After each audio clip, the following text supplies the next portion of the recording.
What's up? What's happening? What is going on, everybody? Did you miss us? More specifically me, because I haven't been here in 2 weeks. Welcome back to another episode of Laker Connections on WTOP 10, your home for all things Laker sports. I'm Aaron Valentino. And I'm Brian Rudman. And Aaron, of course, we missed you here on Laker Connections. But let's get into it. We start today the same way we start every week with This Week in Laker Sports. Aaron and I will break down everything that happened in the past 7 days across Laker athletics. Aaron, it was the big teal game last Friday here for the men's hockey team. Let's start there. Indeed it was. Let's get right into it. In the Battle of Central New York, and more importantly, the teal game, the Lakers beat the Red Dragons by a final score of 2-1. With the game tied at 1 halfway through the third period after a series of shots at Cortland goalie Luca Durante, it was Troy Robillard giving the Lakers the lead. The Lakers are now 2-1 in this on the year and undefeated in the SUNYAC with a tie to Plattsburgh. Let's be honest with ourselves for a second. But Brian, what do we see from the Lakers in the teal game? Well, we saw another game that looked exactly like we've seen this Lakers team do this entire year, right? Another slow start in the first period, which is a little unfortunate. It's something that this team really has to work on, is getting off to a faster start. They are being outscored 8-0 in the first period so far this year through their 5 games, which just can't happen, especially going ahead into this weekend, which we'll get into later in the show. But, the teal game, obviously honoring the late Mary Gosick and raising awareness for ovarian cancer, a great event here in Oswego. But at the end of the day,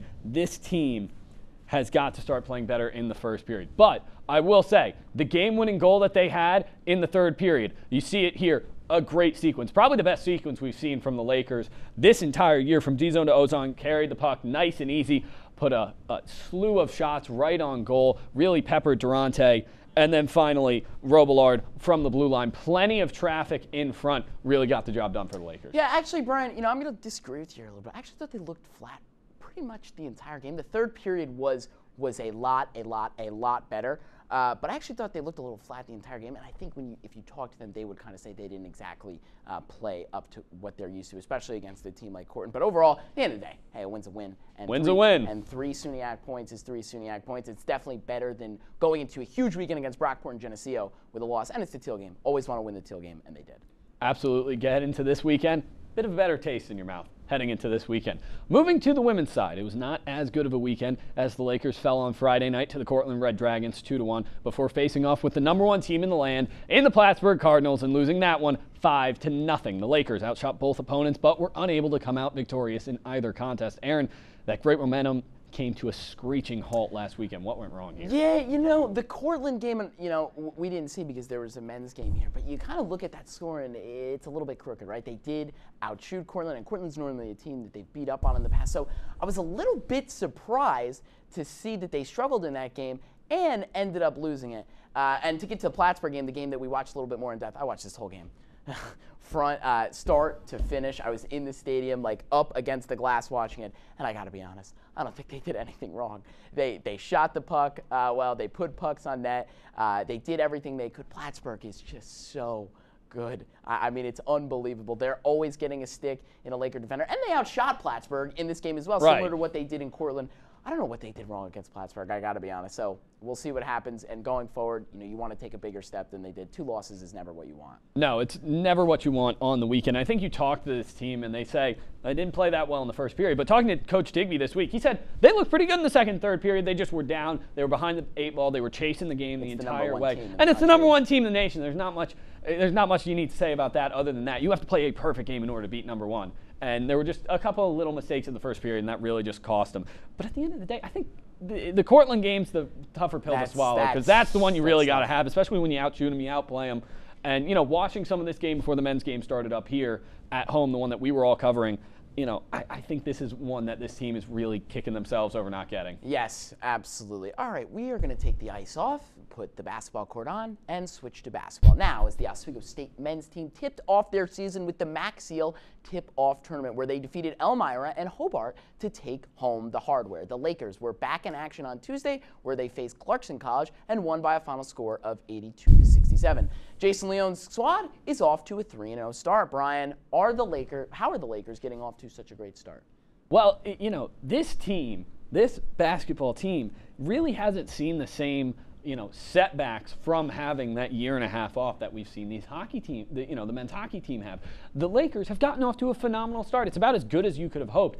Caleb Cook, Jeremiah Sparks, and Julian Crittenden, they all look phenomenal to start the year. Crittenden and Cook being named to the All-Tournament team over the weekend, and Cook winning MVP of the tournament is a phenomenal start, and it's gaining great momentum. You look at this, they're scoring 76 points per game. They're shooting the ball fairly well. Really, the only thing that I think that this team needs to improve is their free throw shooting. They're only shooting 64% from the line, which is something that you need to go up when you start facing off with better teams. But this is a great start to the season for Coach Leon's team. Yeah, make your free throws, kids, right? That's what they always say come March. But yes, 43% as a team. I mean, that's 44. I'll, we'll round up. Yeah, we'll round up. Benefit of the doubt. Yes, 44% as a team is unbelievable. And it's a tradition like no other, right? Jason Leon's squad coming in opening weekend at the Max Steel tournament and getting the job done.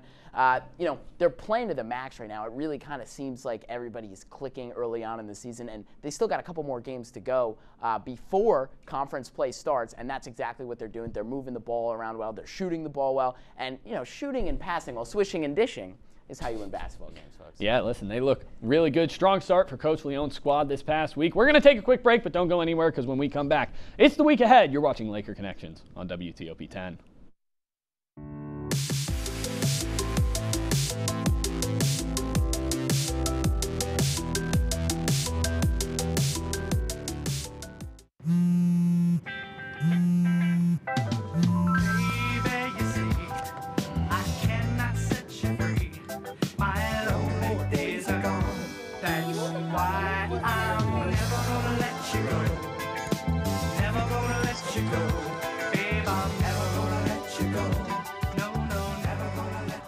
Here you go.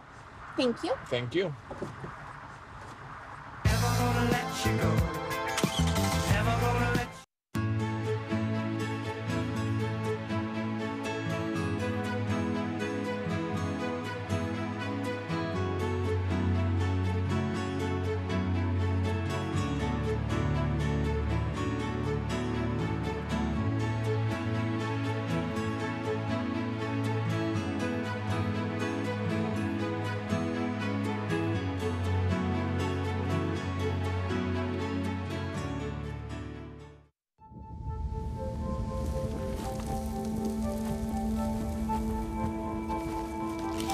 Eva Marie smoked 12,000 packs of cigarettes over 15 years. She quit, and now there's a new lung cancer screening that could save her life. You stopped smoking. Now start screening. No matter how much you smoked, early detection could save you. Talk to your doctor or learn more at savedbythescan.org.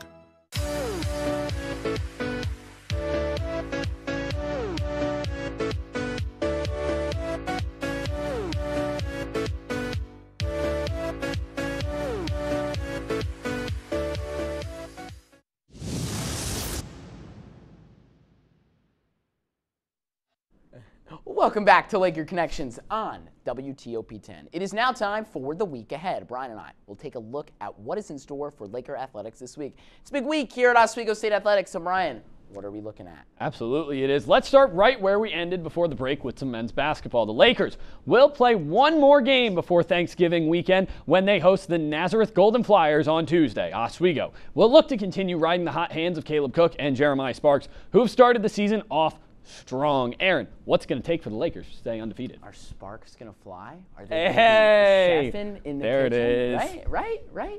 Anybody? No, just there me. it is. I All right, love here it. we go. I love it. Yeah, thank you.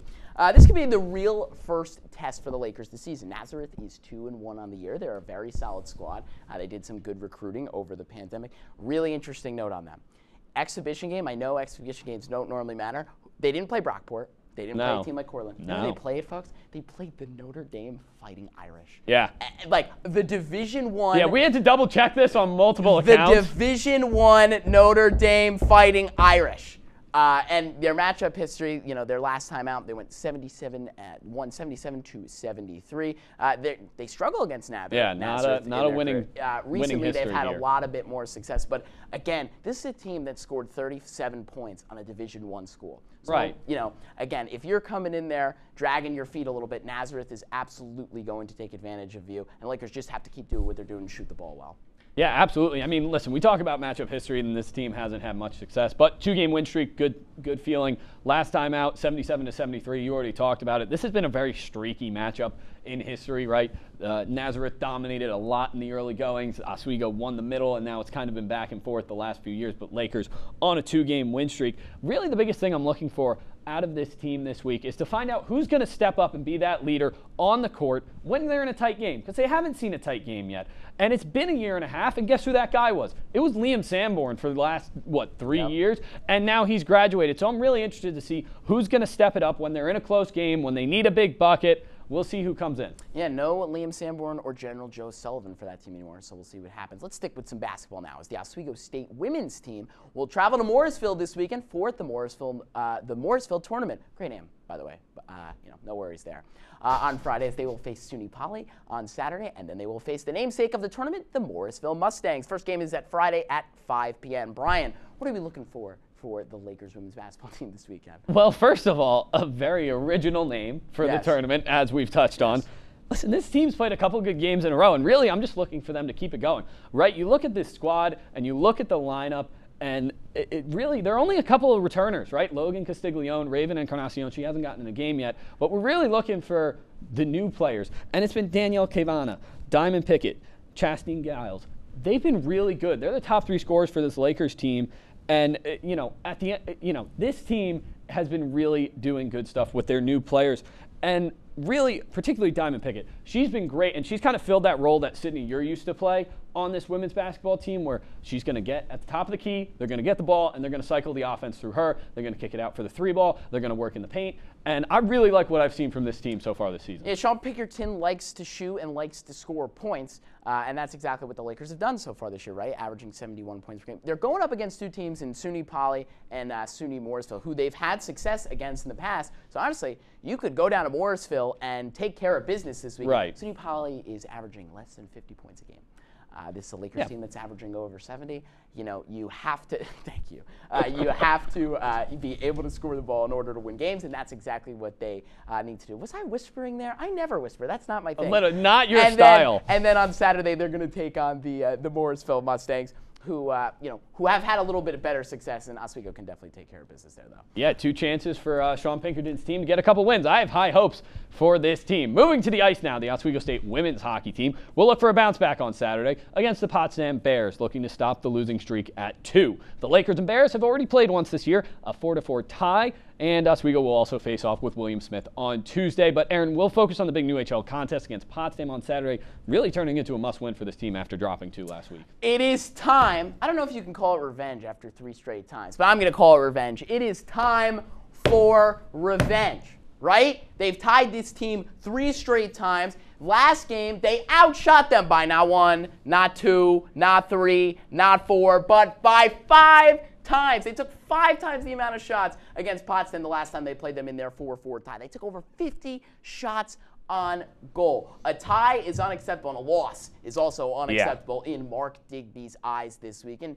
for the girls as well, Megan Teachout and all of them over there, they are looking to get a win this weekend. And in the New HL, when you have a team like Plattsburgh who is going to sit at the top for the majority of the year, you need to be able to beat teams like the Potsdam Bears, and they can do it. This team has so much talent. They proved that they had so much talent in this last game. And with Canton being canceled on Friday, which we didn't mention, by the way, with Canton being canceled on Friday, they're going to have fresher legs this week. They have to go out, and they have to win this game. Please, no ties. Do it. Get it done. You tied them 3 straight times. Let's get a win this time. Yeah, honestly, redemption for 2 reasons in this one. The first one, what you touched on. They've tied Potsdam 3 times in a row. The other one, it's a teddy bear toss game. Last time they had a teddy bear toss game, didn't score. Talking to the team this week, they're going to deny feeling all the pressure, but they also admitted there's a little more pressure to get that first goal to go in. Oh, absolutely. All right, we're going to take a quick break, but don't go anywhere because when we come back, it's time for the Wheelhouse Wire. We need a wire thing. I need a wire to hold during that. Oswego with a huge weekend in hockey. Don't go anywhere. You're watching Laker Connections on WTOP 10.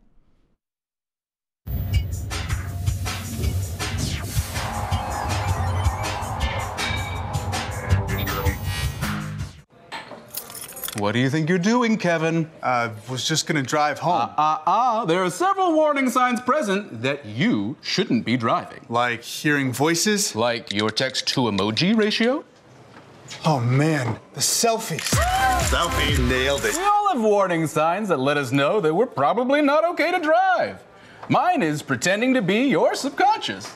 Craig, come on man, let's split a ride home.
Look at that. It's so sad.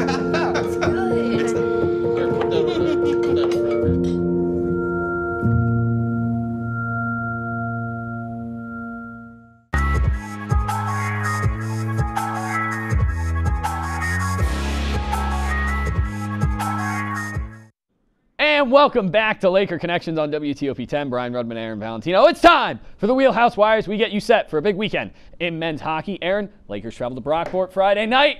Where we got? Yes, where we got? We got Brockport. We got caught in the middle. The Lakers will head out to Brockport on Friday to face the Golden Eagles. Brockport is 5-0 on the year, coming off a dominant win against the Lakers' good friends in the Plattsburgh Cardinals by a final score of 7-3. They received 24 votes in the USCHO poll last week, and it's time for the last time these two teams matched up.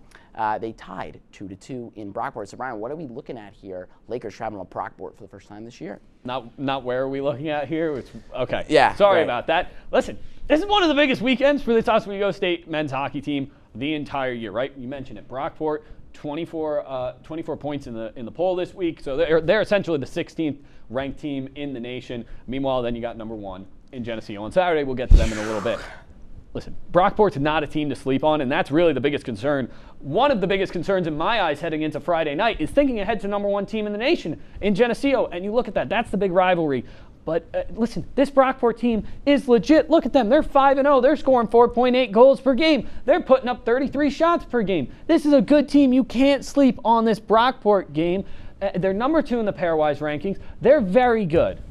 I had that, producer. I had that Brockport is 2 in the pairwise. These games are worth double points, right? Brockport 2 in the pairwise comparison rankings. Geneseo 7 in the pairwise comparison rankings. And in a conference where you have 2 teams like that, again, the pairwise rankings matter early in the season. So these games, they're not only worth 3 SUNYAC points, but they're worth pairwise points as well. So they need to win this game in order to move up. Brockport, they're 5-0, and there's no denying that this team is very good. They can score the buck. They can, move the puck around really well. They're 5-0, but they've played. I'm going to tell you who they've played here. They've played Potsdam, Newman, Kings College, and Mooresville, who aren't the greatest, if I do say so myself. Plattsburgh's a concerning thing, right? They beat Plattsburgh 7-3. Oswego's tied Plattsburgh 2-2. You can't be sleeping on this team, though. No, you cannot. It should be a good one. But moving forward to Saturday, it's one of the biggest matchups of the year. It's the number 1 team in the land, the Geneseo Knights, come to town. This is a matchup these upperclassmen have been waiting for, as the Knights are undefeated against the current group of Lakers. And undefeated this season. Aaron,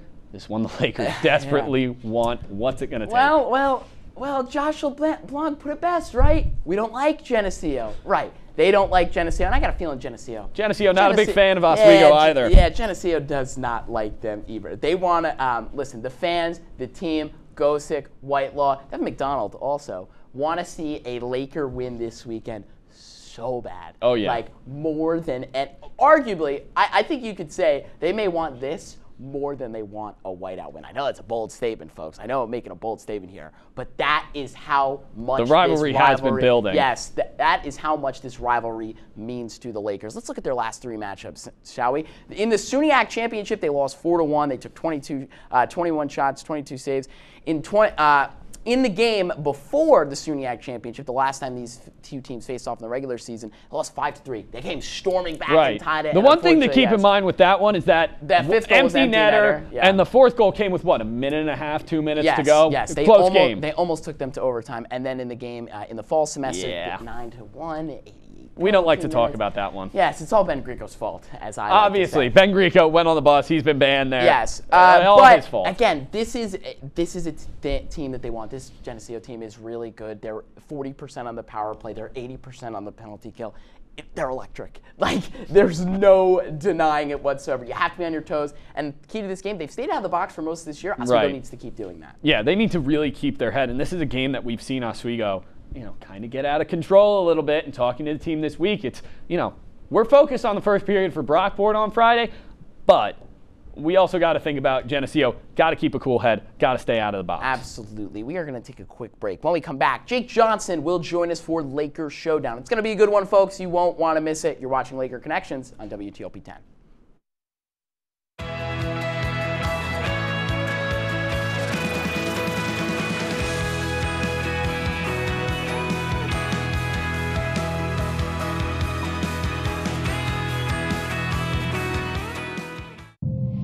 You quit smoking and thought, that's that.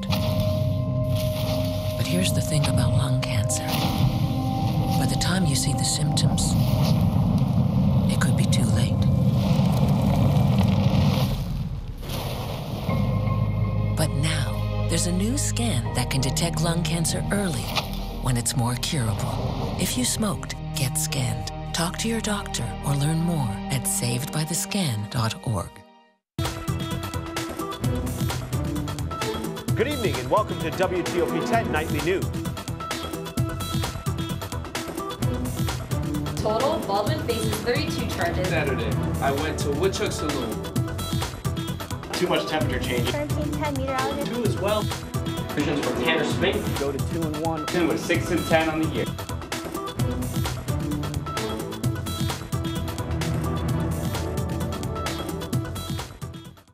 One in 3 adults has pre-diabetes. That means it could be you.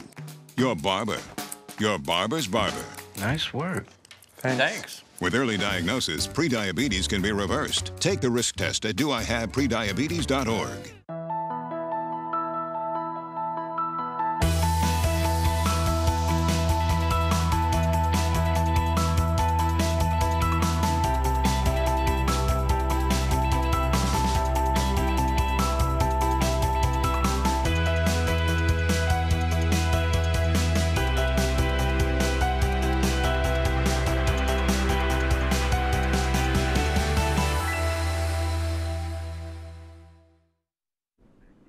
Good evening and welcome back to Laker Connections. We're back to our normal harmony, and you know what that means. It's time for Laker Showdown, guys. 3 questions, 3 points, and there can only be one winner. Aaron and Brian, are you ready for these hard-hitting questions that I prepared for you today? Yeah, I would pound my chest to show I'm ready, but I don't want to hit the mic. Yeah. All right, good call. Good call.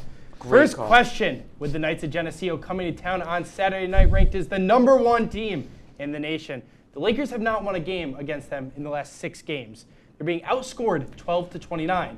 With that being said, who do you guys think is the X factor for this Lakers team to pull off a shocking upset in front of the home faithful? Aaron, you're going to start. Yeah, I'm going to take my boy Travis Berman. I feel like I take Travis Berman in every single one of these questions. You really do. He's really unoriginal. No, it really is. I take him every single time. But he's the team leader in points on the team.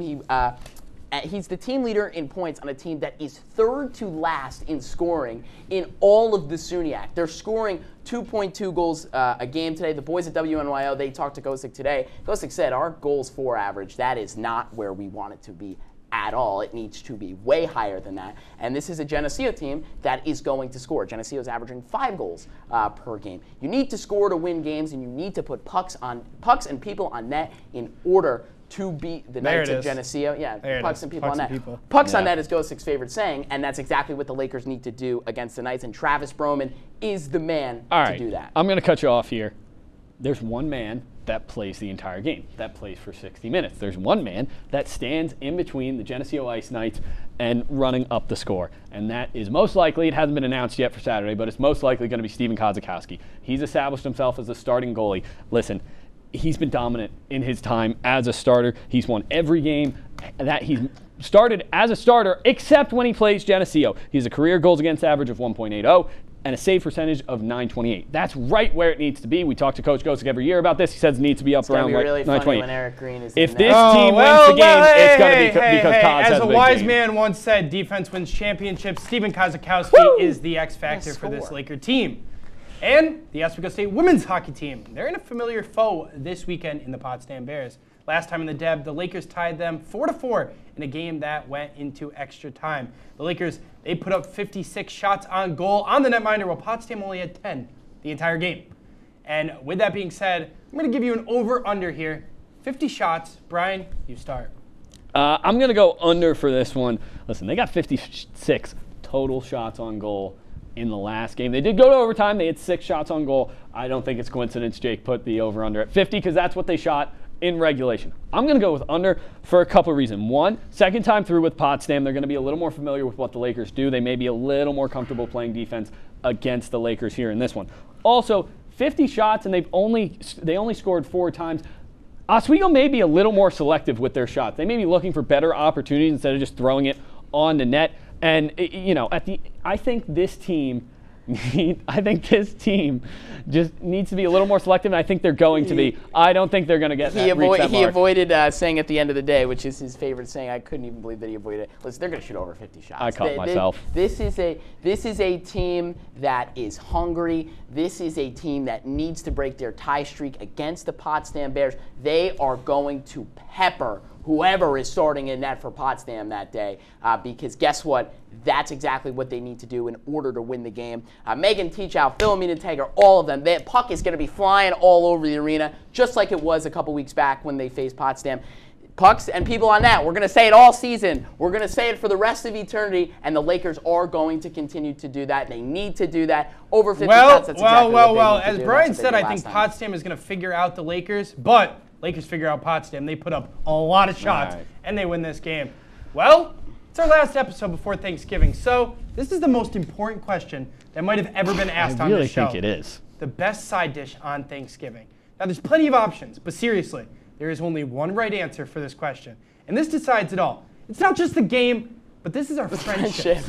So, Brian, for our friendships. This is our friendships. But we're going to have roommate issues after this? My goodness. He doesn't live with us. Okay, I'm sorry. Me and Aaron are going to have roommate issues. Here we go. I'm going to go with cornbread. I really do. I think that's a great way to start the meal off. Cornbread, it's a Thanksgiving thing. I love it. I think it's a great way to start off the meal. I think it's really, really tasty. I don't know how else to describe cornbread. You can make it into muffins as well. It's fantastic. It just sings Thanksgiving here for me. It's versatile. It's better than what? Versatile. Don't listen to the producer. Here's the deal. It's mashed potatoes. Is it not mashed potatoes? I know people are big stuffing people. I get it. Not for me personally. I'm going to go mashed potatoes. There's so many things you can do. You can put a little salt, pepper on it. You can do the gravy on it. You could do the gravy, salt, and the pepper on it. He's got a point. It goes perfectly. It goes perfectly with the turkey right next to it. Mashed potatoes are a classic at a lot of dinners, not just Thanksgiving dinner. Stuffing, which is why it's unoriginal. Cranberries. It's not just exclusive. But you can eat it 365 days a year, not just on Thanksgiving. But that's what on Thanksgiving I want cornbread that many times. How many times a year you make a cornbread? How many times a year you walk into your kitchen and you're like, it's special. Cornbread, baby, let's get it. It's not like, what are we doing? What are we doing? Just for the record, it's more special. And anytime I have barbecue, I do. All right. Cranberry sauce. Hear me out here. You don't need a knife to cut mashed potatoes. I'm choosing mashed potatoes, but my side dish, we're going dessert. We're going that little frozen turkey. I didn't know we could do dessert. Hold on. The ice cream cake, the turkey one. The giant Reese's cup. That thing is also very good. Ooh, that's interesting. No, that thing's good, but also we can't like laugh at anything. Aaron just won, guys. Yeah, that's true. It's crazy. That's like what? It's a Thanksgiving miracle. It is a Thanksgiving miracle. All right. As we mentioned before, we'll not have a show next week as it will be Thanksgiving. So from all of us here at Laker Connection, have a happy and healthy Thanksgiving. We'll see you in 2 weeks. In the meantime, for Aaron Valentino, Jake Johnson, our producer, Michael Gross, our director, Troy Rankowitz in the back. I'm Brian Rudman. Thank you so much for watching. We'll see you as well. on Saturday, Hockey Night in Oswego. We'll see you, and thank you for the entire crew. I forgot about that one. Skip that one. Have a good one, folks.